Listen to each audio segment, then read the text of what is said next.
Hey, and welcome to the Books Crypto Club weekly catch-up over Zoom. It is Sunday, the 28th of March, 2021. Let's see who's going to come and join us today. Hey, Chris. Good afternoon to you. Gary, good evening. Hey. Yeah, it's a bit blustery up here, but it's good.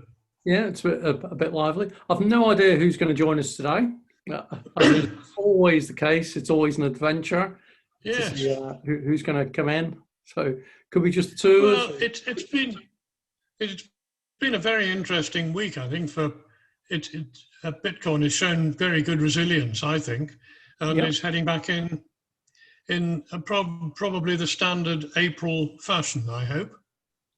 Well, it's interesting that there were some comments about a lot of futures contracts that were expiring on Friday, I think it was. And quite often when the futures market closes out, it tends to, if I remember correctly, it depresses the market for a while, but then it springs up again. So there were a lot of people who expected it to go down a lot further, and it didn't.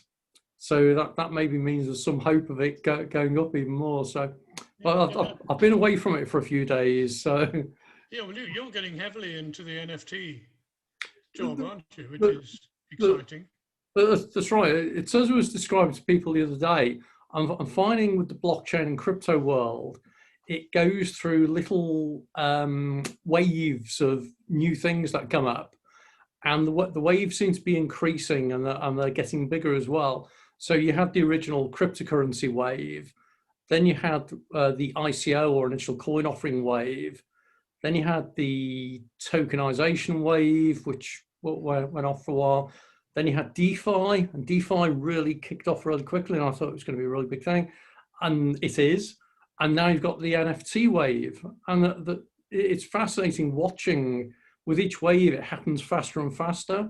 Yeah. And I think I did a quick post on LinkedIn the other day to say how it is that these waves of downright suspicion, uncertainty, credibility, acceptance and adoption and whatever else seems to be happening faster. So it's an amazing place to be in. Yes, it is. I mean, I'm not confident about NFT. I'm not particularly confident about buying digital art. Mm-hmm. But then I'm not particularly into modern art either. So I suppose that's probably a shortcoming. Yeah, well, I think each their own. That's the fascinating thing about art, though. I mean, I'm primarily, my artistic interests are quite limited but wide-ranging. So I love Kandinsky and Dali. So, you've got surrealism, you've got modernism. But I also, my favorite all-time artist is Canaletto. Yes. And so you've got quite a traditional type thing there. That's very architectural. Yeah, it's fascinating. You look at the detail in the buildings and everything, but maybe that's the thing that appeals to me. Yeah. So with those three artists, I find it fascinating. But in order to buy a piece of art, you're going to have to put a fair amount of money on the table. Or can you buy a small amount of it? So this is where it's getting really interesting. A while ago, people were talking about tokenizing a piece of art so you could have fractional ownership of it. So in effect, you'd have, say, 1,000 shares in a Picasso. And so whilst you may not be able to own a Picasso outright, you may be able to own 1,000th of a Picasso. Yes. And that was quite an interesting idea that went around for a while. And then it's kind of faded a little bit. So now we've got NFTs, which is a one-for-one. It's like you own the art again. But what they're now looking at doing is adding another layer on top of this. And this is the great thing with crypto. You can do things like this, where you've got the token that represents ownership of the artwork, but then you've got fractional ownership of the token. So it's the same thing in a different way type thing. So there's already talks. I mean, this is the amazing thing, that the guy who did the Christie's artwork that was sold, that hit the headlines for $69 million, that was actually, I think it was 6,000 different images all brought together, or 5,000 or 6,000 different images all brought together into the one thing anyway. Yeah. So you could almost have it where you own one of those images in that piece of art. So yeah, I'm seeing it all going round in circles on this. It's fascinating stuff. But art's one of those ones as well, like, because it's quite emotional. There's quite often little rationality behind prices and that. I'm in discussion at the moment with an art gallery, and Yeah. we're looking at using NFTs for an art auction that we have coming up in a few months' time. So that's going to be physical art with an NFT associated with it. And there's all sorts of options you can have. But each NFT, as it were, will be a single piece of art. So it's going to be very expensive to get into that side of things. Is there an NFT company that everybody uses to float NFTs? Is that perhaps the way to get into it? There are several. So there is a website called OpenSeas, which Yeah. we're checking out. There's another one called Rarible. And I mentioned both of these in the explainer video that I did Yes. a couple of weeks ago. But Rarible, OpenSeas, and then for higher value ones, there's one called Super Rare as well. They are probably the main ones in this space. Well, it's a website. It's just like going onto eBay kind of thing, where you look at it and you can look at the different prices and that kind of thing. And some of them are pretty affordable. But you can't buy tokens, as it were, in any of those companies. Oh, right. Okay. So more in terms of having a partial ownership in the company that's promoting that. No, not yet. But there are companies that are looking at doing a thing that there's a company in London called KR1 or Kryptonite, and they are a publicly listed company. They're a PLC. And so you can have shares in that company, and they invest in crypto projects. So that they either buy tokens or they take investments out in crypto-related companies. So that's kind of an alternative way of doing it. And there's another group of people I know within my network at the moment who again are asking if there are any PLCs available effectively for sale. So you buy them as a shell company because they're listed on the FTSE or wherever, and you reverse engineer into that. So you've got a legitimate organization with shareholders, and then you use it to purchase crypto-related things. Yeah. Yeah, I mean, for example, I'm not a fan of Damien Hirst, but I see he's heading into the NFT market. But that's going to be it's going to cost you an arm and a leg to get hold of that. You're right. And this is where it's going to be really interesting, because it for those who are buying into that space anyway, it's almost like a novelty value. It's just an additional thing. However, for those who are moving into this space, it might provide them with an entry into it, where they get some opportunity to buy something that's less expensive and gives them some exposure to it. So I know from the people I've spoken to in the art world, they're very hopeful that this makes art more accessible, because it's lower cost items and that kind of thing, which would be good. Hey, see, we've been joined by Bala. Good afternoon, Bala. Good afternoon. Good afternoon. Yeah, so one of my friends gave this group. So I thought of joining, and yesterday I joined, and I just noticed that there is a meeting coming up. So I joined the Zoom call. How are you all? That's fantastic. Well, we just generally chat about whatever is of interest in the crypto world. So please feel free to join in.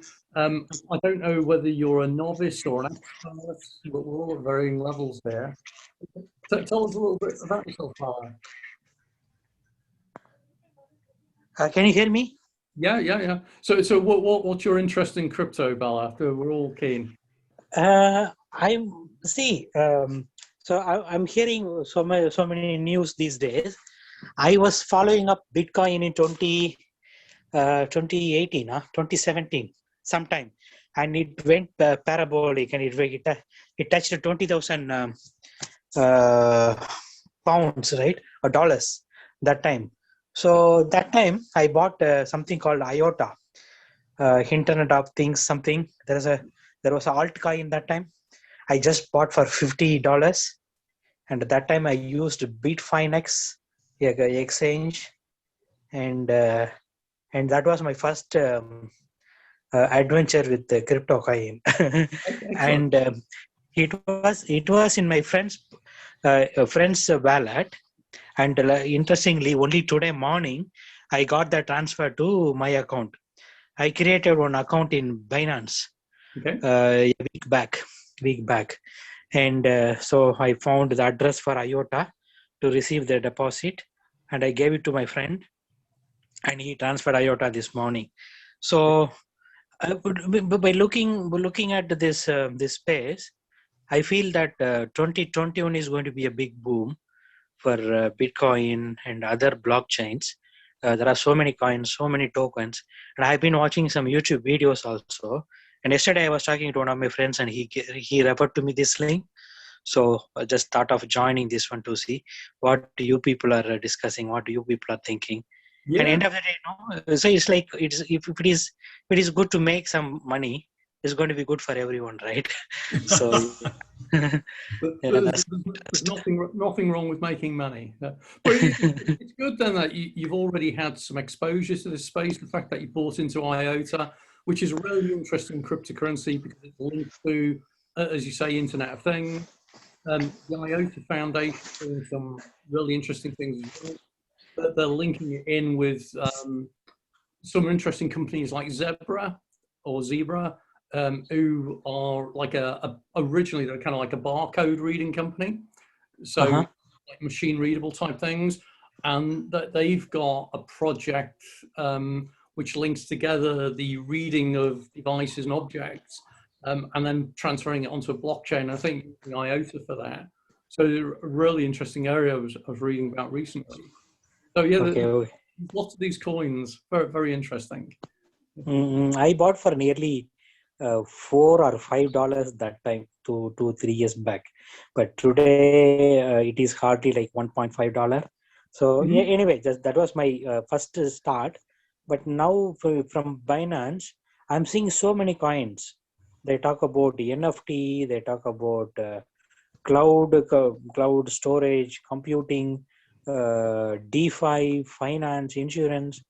That means now it has become so huge, so vast. Yep. I'm thinking for some reason, I won't be surprised if my council is going to say they will be accepting the council tax only in terms of a cryptocurrency 2 years down the line. So in the USA, Arizona has already stated that they're going to be accepting cryptocurrencies for local tax payments. And in Miami, there was an announcement that was actually misunderstood, which is that they are assessing whether they could accept Bitcoin and cryptocurrencies for taxation and also for making payments. So they've realized that the problem with accepting cryptocurrency for tax payments is it's incredibly volatile. And so what they're looking at is a way of overcoming the volatility, that if they buy and sell services in crypto, but they also receive their tax payments in crypto, it removes that volatility.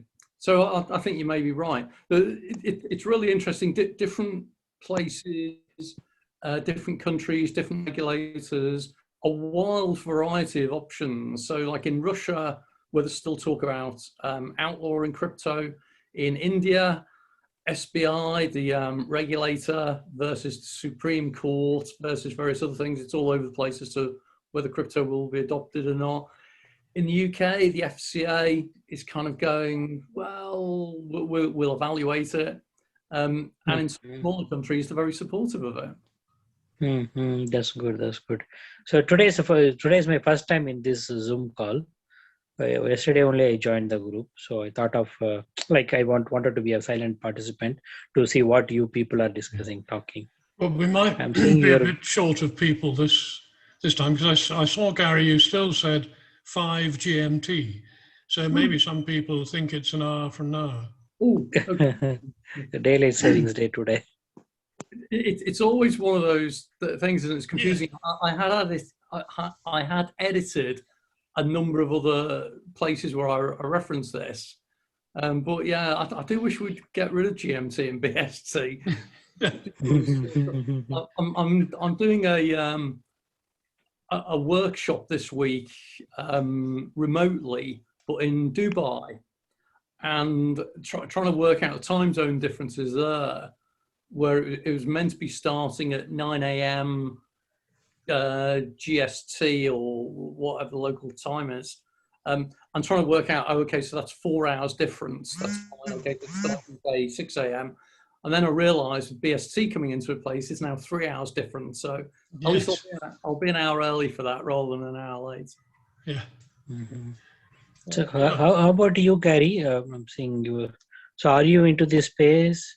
I'm seeing your background, so many coins, so many icons. These are not ones I own or anything. So I got interested in blockchain in about 2014, 2015.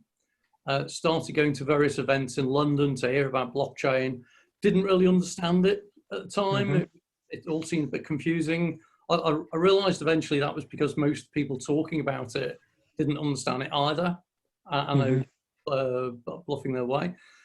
I actually moved into doing consultancy in blockchain in 2016. So I've been doing that for about 5 years, and then began reluctantly getting interested in cryptocurrency, which to me is an incidental thing. I'm more interested in the blockchain level than the cryptocurrency level, or I was. And so got into crypto in early 2017, which, as you say, Bitcoin was going up nicely. It went up to $20,000. Then around Christmas time, it collapsed and lost a significant amount, which meant I think I only made 400% profit. No, only 400. it was that bad, as I described it to some people. But I didn't buy a massive amount. It was just for fun. And then started looking at diversifying portfolio, looking at different tokens, different coins. Hence, ADA, Cardano, IOTA, Litecoin. Then you start looking at coins that have got different purposes, like Zcash, Monero, so the privacy coins in there. And just got really fascinated by it. And then as I've been doing my consultancy work around blockchain, inevitably that involves talking about cryptocurrencies. It involved, for a while, was this ICO craze, the initial coin offering craze, where I was an advisor to several companies setting up using those to raise funds. And then the DeFi craze kicked in last year, I think it was. And then after that, the NFT craze, which has really exploded this year. So getting quite interested in the NFT space at the moment. But as I was saying to Chris before, I'm seeing all these waves of innovation, and they're going faster and faster. And each time you think, this is like the Wild West. And then the next iteration gets even worse. So it's fascinating. Yeah. This is where regulators will get interested, that kind of thing. So I started pottering around with Bitcoin and Ethereum in 2017, and incidentally with IOTA. But I treated it very much as a high risk gamble. And then I was fairly quiet up until a year ago. And but I was always watching crypto and the development of blockchain, but more crypto, because I feel it's now a fairly solid investment opportunity. I wouldn't say that there's no risk involved, but there is risk involved in share dealing. Yep. So I'm getting more confident about the future of crypto in terms of being a viable opportunity for the average person to have a reasonable go, as long as they're sensible about how they do it.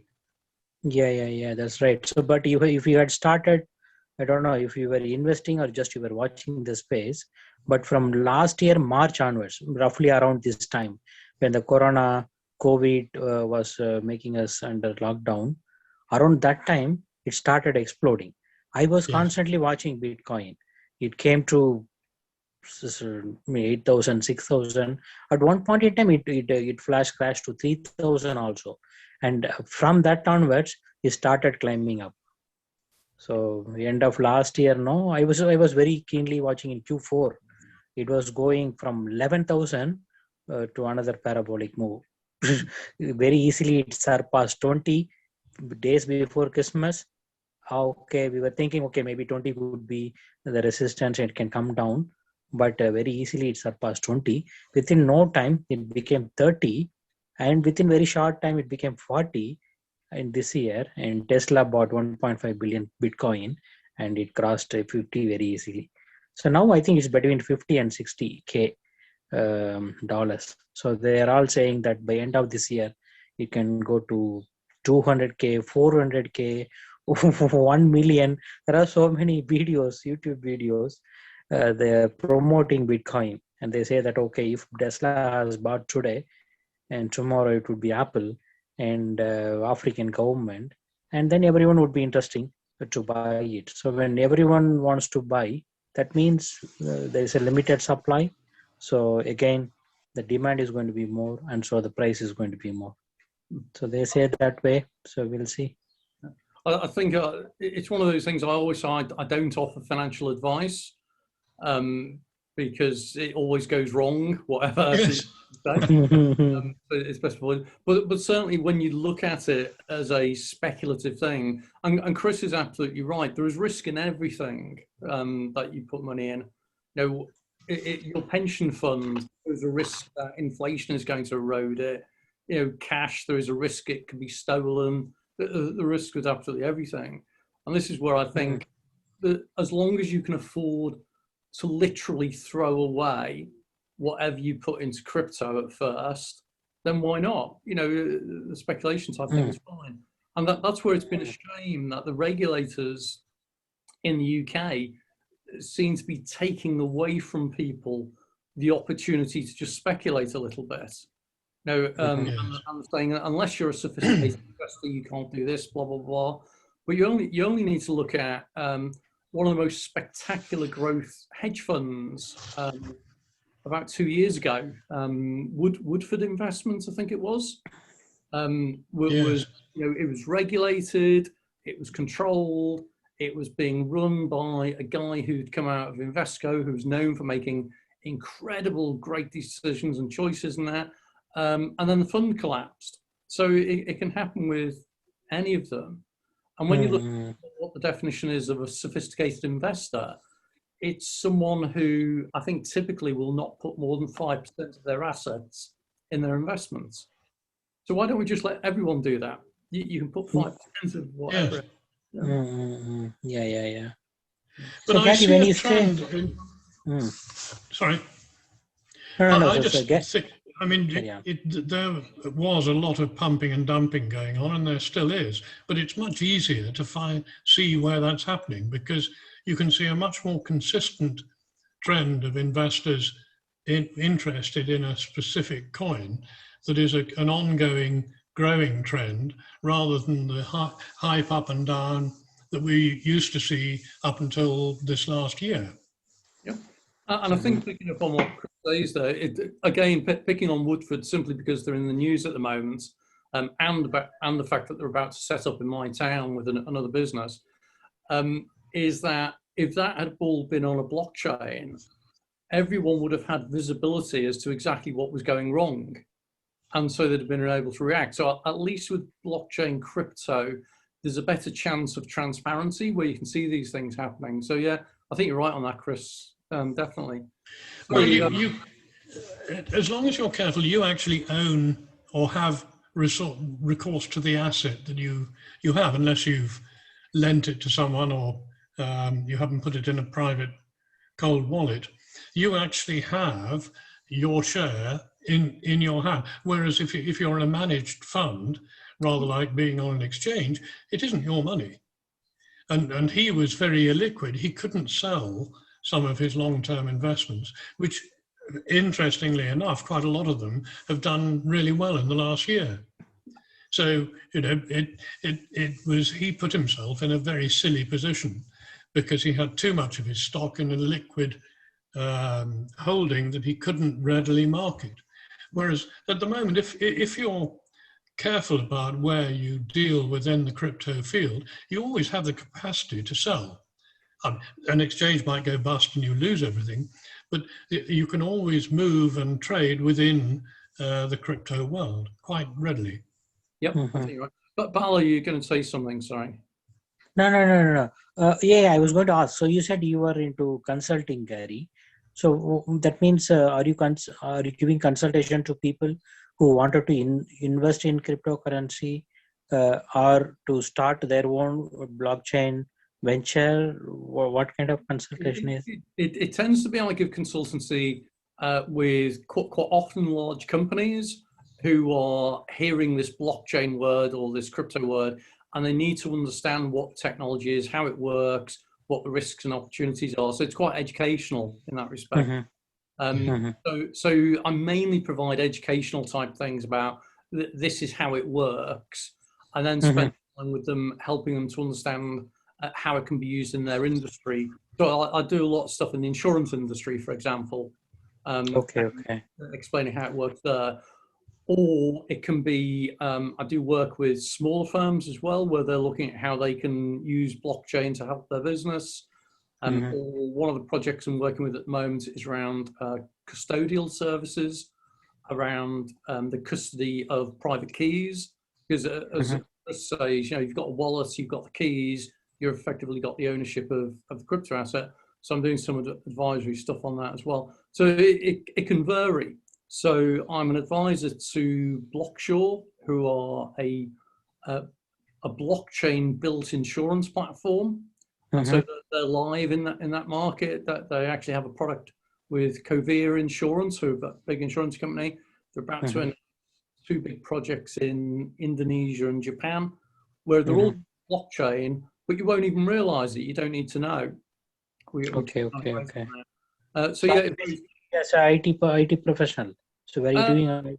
Yeah, so yeah, it tends to be on the technology side, but my experience typically with blockchain is it involves a lot of business process change for companies to adopt it and that kind of thing.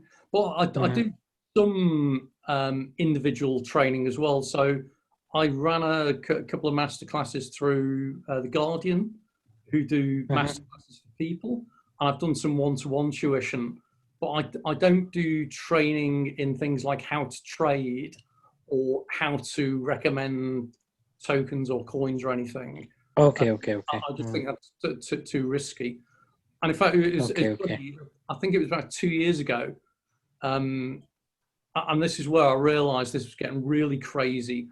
I was in Singapore, and I got in a taxi in Singapore, and the driver's chatting away, and he's saying, "Oh, what is it do you do?" And so I was a little bit evasive. I just said I was a technology consultant, because as soon as you say crypto, and he said, "Oh, right, you're in technology. You might be interested in what I'm doing then." "Oh, what's that?" He said, "I'm setting up a crypto education company." Okay, that's interesting. And I'm going to teach people how to trade. Okay, that's interesting. And then I'm going to lend them money to trade, and they'll give me a percentage of their winnings. And I was thinking, this is a guy who's going to spend a long time driving a taxi, or he's going to become very rich.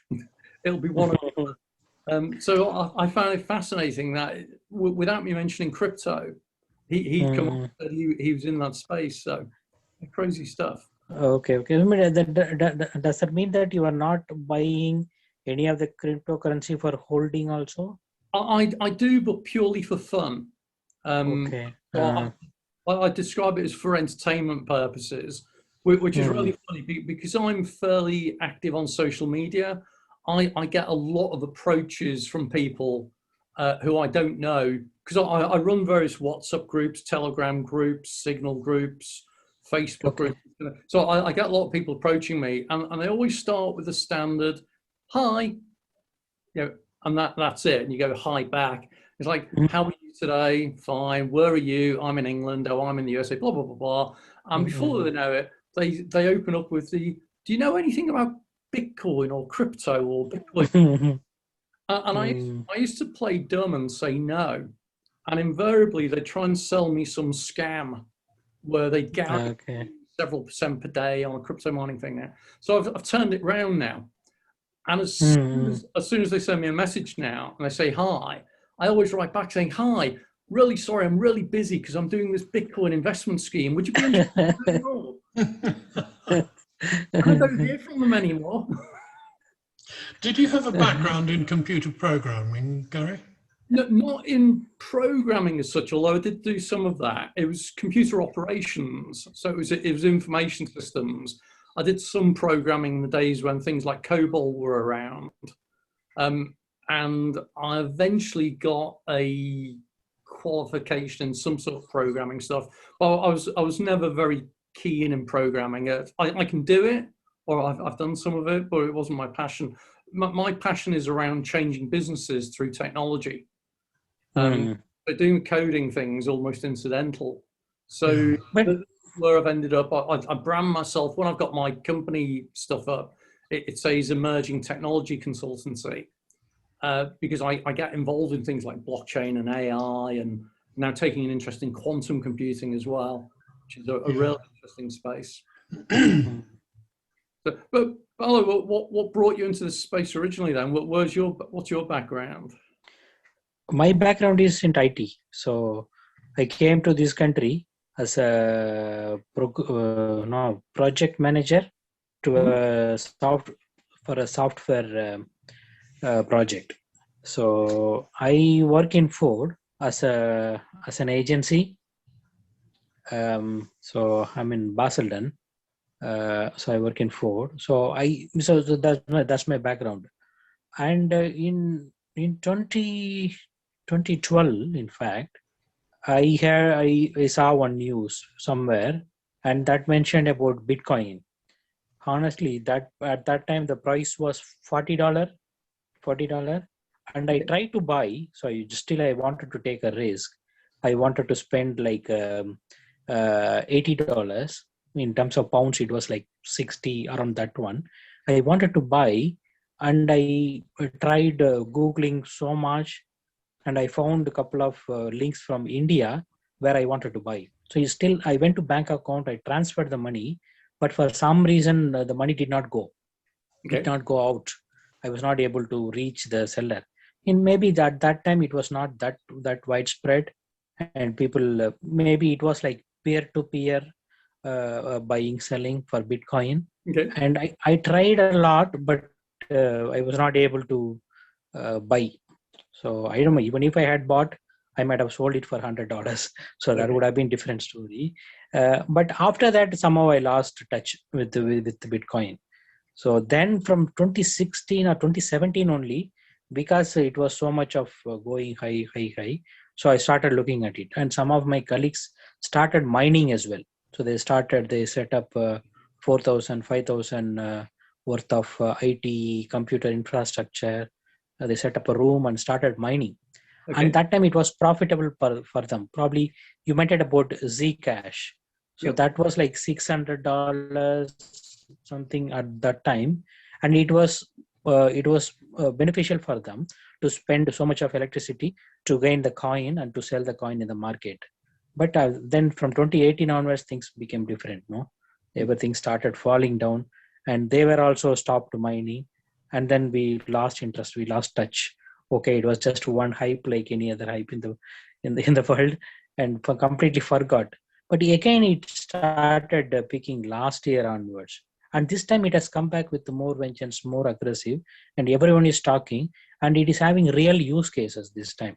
I can see, as you say, it's into the insurance. They talk about real estate. They talk about non-fungible token. It is getting into the gambling, the gaming, sports. So it is really going widespread. So I think that's the reason this time it can sustain, like Tesla, like Apple. It is going to sustain. It's just another technology, and a very common man will understand the blockchain, cryptocurrency at one point in time, and that time it will start collapsing. So until that time, it is going to go high. So I'm expecting at least in 2021, it can go to new highs, and we don't know. So after Christmas, it can have some kind of correction. So I mean that's a standard in the share trading stock market, no? what goes up should come down. Well, So at least some correction. They say it's a healthy correction. Otherwise, if it goes, no, it won't be. This is where when people ask me what my forecast is, and I always say it's going to do one of three things. Yes. It's going to either go up, down, or sideways. I just don't know which one of those. It was interesting you mentioned India. Are you from India originally? Yeah, I am from India. Yeah, I'm from India. Whereabouts in India? Sorry. Have you heard of Chennai? Chennai, yeah. I've been there. Yeah. I'm from Chennai. Yeah. Okay, yeah. A lovely place for if you like hot food. I really enjoyed it there. Yeah. The Madras chicken is from that place. I think is it because you got like Kerala and that kind of thing in that kind of area. Yeah. Kerala is a nearby state. So Chennai is part of Tamil Nadu. Yeah. I'm from Chennai. Yeah. Okay, because I know Tamil Nadu has got quite a big blockchain community growing, I think. And I seem to remember I was doing some work. I was doing some work in Kolkata 2 years ago, I think, and the West Bengal government had set up an initiative around blockchain innovation in that region. And I seem to remember Tamil Nadu was doing something similar as well. And I don't know if they were connecting with, as you say, Chennai is quite good for IT companies and that kind of thing. Yeah. Chennai is very good for IT. Maybe it is a 4th or 5th place in the whole country. Yeah. But I'm not into that kind of community so much. Maybe this is the first social group I have joined for understanding this blockchain. But I was only looking at the news. I go to investing.com, ukinvesting.com. I look at the cryptocurrency prices, and I was only watching all the time. And only last week I opened an account with Binance. Okay. So I'm not invested very much, but now I'm really scary to see the graph, and they're all on the very top. So I'm waiting for something to come down. Probably I can get my first few steps. Yeah. There are various cartoons I've seen of people moving into cryptocurrency, and it has like a graph of crypto prices. And quite often it has, people saying, "Oh, well, I won't buy yet because there's no future in this, or it's a bubble." And then the price goes up. And it's like, "Oh, well, maybe I should have bought, but I'm too late now." So and then, well, maybe I should get some after all. And then it goes up more. Oh, I can't afford it now. It's a bubble. Then it goes up more. I think that's always the thing. It's a little bit like when people say, "When should you plant a tree?" You should always plant a tree 100 years ago, and the second best time is now. I think it's the same cryptocurrency, that the best time to buy crypto is sometime in the past or now. No. Yeah. Again, this is not a recommendation. Yeah, I'm reading a few things. They say that, so don't put all your money. So if you have, say, $100, buy for $20. So, and if you are seeing that prices are coming down, put another $10. So you can do some kind of averaging. But if you are fundamentally picking right coins, and if you have a conviction that it is going to go high, then you can average also. So otherwise, if it is not coming down, at least the $20 you have invested, it can go high, and it can eat its own return. Yeah. So that's probably something I always urge caution that people talk about DCA or dollar cost averaging, which is this whole idea that as something is going down in price, you keep buying, because it means each time you buy in, you're getting the cryptocurrency cheaper and cheaper. That theory only works in traditional financial markets where there's an underlying asset underneath it, which means it can't go to zero. And I do urge caution with people who use DCA, because cryptocurrencies can go to zero. And so what happens is that you're basically putting money and more money into something that's just going to go to zero anyway. And it's been interesting, the psychology around this. I've spoken to some people who have put money into these things. I've said, well, why are you dollar cost averaging at the moment? And they said, oh, because I know it's going down in price.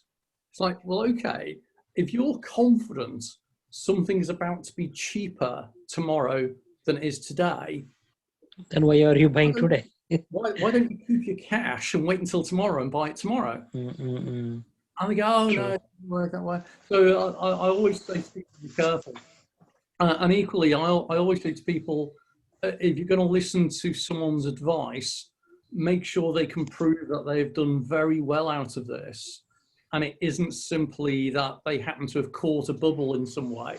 You know, in Bitcoin last year, you know, Bitcoin started at, what was it, $20,000. It's now 50,000. So it's actually quite hard when things are doing that to lose money. And the thing with that is that if you just happen to buy some Bitcoin at $20,000 and it now just happens to be $50,000, you think you're a superstar in investing. You've made 200%. Whereas you've just done it through random good fortune, as some people in 2017, as you may be aware, who may have bought Bitcoin at the beginning of December 2017 when it was about $15,000, $18,000. And then at the end of December, it collapsed down and they lost. So I always urge caution with that. But where do you, Gary, with this move, as you're saying, the sort of NFT craze that happens to be the latest craze, where do you see that going? I mean, I can understand it in terms of if somebody's written a song, you can tag it so that you get continuous income every time somebody buys it, or as an artist, every time the bit of canvas or whatever it is changes hands, you get an additional commission. But is that where you see the biggest move in NFTs? I think art is just the beginning. So I think, as you say, we've seen it already with digital art, with the potential to get a royalty for each time something is sold on. That is now being extended, as you say. So Kings of Leon, they launched an NFT around some of their music a couple of weeks ago. There's a DJ who has launched some of his remixes or whatever as an NFT. There's a DJ, a very big DJ, who's going to be making an announcement in a few weeks, who's going to be doing an NFT as well around his stuff. So certainly the music area is now catching on. I'm now also beginning to see it with video production and video NFT. I was speaking to a guy a few days ago who is now doing holograms within virtual reality, and they're going to use NFTs against those. So that's just mind-blowing. So that means you'll be able to put a VR headset on and step into a piece of art or a piece of music or whatever, and have a 3D experience and put that on. So, but that's all art in its various forms, whether it's, you know, paintings. But how is that monetized? I mean, the same way that you can look at YouTube and nobody gets a second bite at the cherry in terms of income. How do you actually monetize that? Because if I look at a bit of an art deal on an NFT, you know, where nobody's going to actually clobber me for income just for looking at it. So this is where the whole idea of collectibles having value comes into play. So I used to be into rock music, and one of the things that rock music fans used to do is they'd collect album covers, and they'd go for the rare album covers, and the rarer they were, they collect them. They'd physically swap them, that kind of thing. So you can do the same thing with a collectible, which shows that you own an original video of a music scene or whatever. A little bit like the way some people still tickets to events that they went to, and then they start selling the tickets to the events that they went to. So, same thing could go with that. But I think art, whether it's, you know, paintings, music, sculptures, or whatever, I think it's just the beginning. Because, as you say, that the fact you can have royalties opens up a whole load of things. Of every time a piece of music is played, then a royalty can go to the originator and that kind of thing. The more interesting thing for me is linking together digital certificates of ownership with physical assets. So you look at things like this company called Everledger, and Everledger have been doing this kind of thing for a couple of years already with diamonds, where you've got a certificate on a blockchain proving ownership of a particular diamond, right the way from it coming out of the ground in South Africa or Namibia or wherever it was mined from, through to it being polished in Mumbai, through to it being final cut in Rotterdam, through to it being sold in Carnaby Street in London, with a whole audit and traceability of it. So it means you can kind of prove it is your diamond, but that has value to it as a token of certificate of ownership. And I think that's where we're going to see an explosion of NFTs being certificates of ownership of things, whether that becomes a new way of doing birth certificates, land registry, vehicle ownership, or whatever. I think there's going to be a real growth in that space. How you monetize that, I'm not so sure right now. Well, the thing I've learned, having spent about 10 years in the startup community, is when a startup starts, they don't think about revenue these days. They're not worried about it. What they're thinking about is adoption and scale. And once they've got adoption and scale, then they work out how they're going to make money out of it, which is why Twitter has got how many 100 million people as members? And it's only now that they're really trying to work out how they're going to monetize that. And I think it'll be the same with NFTs, that they'll look to get them adopted in some way, and then they'll work out how to make money out of them. Right. So, Chris, how about you, Chris? So, are you an investor or trader? So, what kind of interest you are having with this blockchain? Chris, that was directed at you. Was it me? Was it? Yeah, Chris. No, sorry. I'm really not a technical person. I've been in business all my life, but I've been dabbling in crypto as a potential. I've been involved in starting up about 8 businesses in my lifetime, so I'm not afraid to lose money. Okay. I'm interested in the potential of making money. And it takes a risk. I mean, if the banks are only giving you 0.5% on your money, you've got to think of something. Yeah. True. Okay. So, yeah, I just feel that there are few opportunities for individuals to make money, because you need money to make money. And what we're looking at, I feel, with blockchain, is that the way the blockchain is being used, everything is going to get cheaper, because a lot of the middlemen who've controlled the way that you and I can operate will be out of business, because we go directly to the people who can give us the right information. And that, I think, is going to release huge potential in the marketplace. I think you're right that a lot of the time I've spent explaining how it is that anything that is peer-to-peer means that you don't need an intermediary. And if you don't need an intermediary, that is cutting cost out. Now, the problem with cutting cost out is that doesn't necessarily mean that it benefits the end customer. Sometimes people just make a big profit margin themselves, but at least it offers the opportunity there, definitely. Yeah. But there's a long history of people prohibiting businesses from becoming successful because it damages other interests that they have. And to me, the internet and now blockchain releases a huge amount of that if people are prepared to have a go. But you've got to be prepared to fall and come up again. If you give up because it doesn't work the first time, then that's a history of any sort of business and any life. Yeah, that's a learning. So we'll learn from it, we'll come out with more wisdom. They say that experience is recognizing that you've made the same mistake again. I certainly like the idea, certainly that came out of the West Coast, Silicon Valley, about fail fast, about this whole idea of give something a go, and if it doesn't work, accept it and move on. I think some companies are beginning to get the idea of fail fast, but they think it actually means fail fast, not learn quickly from your mistakes.